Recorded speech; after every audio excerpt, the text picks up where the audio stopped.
Hallo, ich bin Jannik Leutschacher von der Keramikwerkstatt Leutschacher. Unsere Geschichte beginnt im Jahr 1919 in München, als mein Urgroßvater mit Leidenschaft und Hingabe die Grundlage für das legte, was wir heute sind. Ein Familienbetrieb, der Tradition und Innovation vereint. Seit über einem Jahrhundert stehen wir für Qualität und Handwerkskunst. Heute sind wir ein Team von 10 hochqualifizierten Fachkräften, darunter Meister, Elektrotechnikingenieure, Gesellinnen und Auszubildende.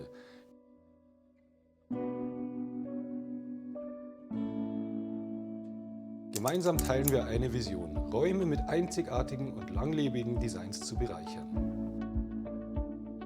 Seit 1947 haben wir uns auf die Produktion von Baukeramik für den Kamin- und Ofenbau spezialisiert.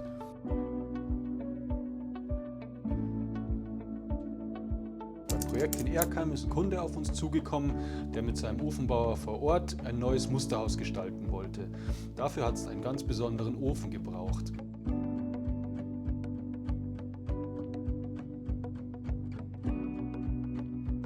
Die Herausforderung bei dem Projekt war es, dass man das eher kubische, einfache, schlichte Design mit einer handwerklichen Note verbindet.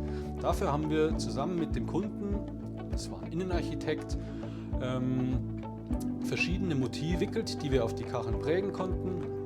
Die Größe der einzelnen Kacheln wurde dabei individuell an die Maße des Ofens und des eingesetzten Heizeinsatzes angepasst.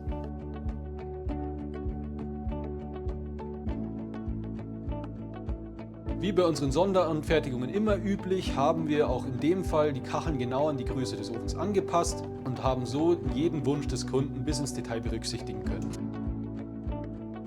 Mein Antrieb sind individuelle Lösungen und Gestaltungen. Jeder Wunsch, egal ob von Hand modelliert, mit CNC oder 3D-Druck erstellt oder bemalt.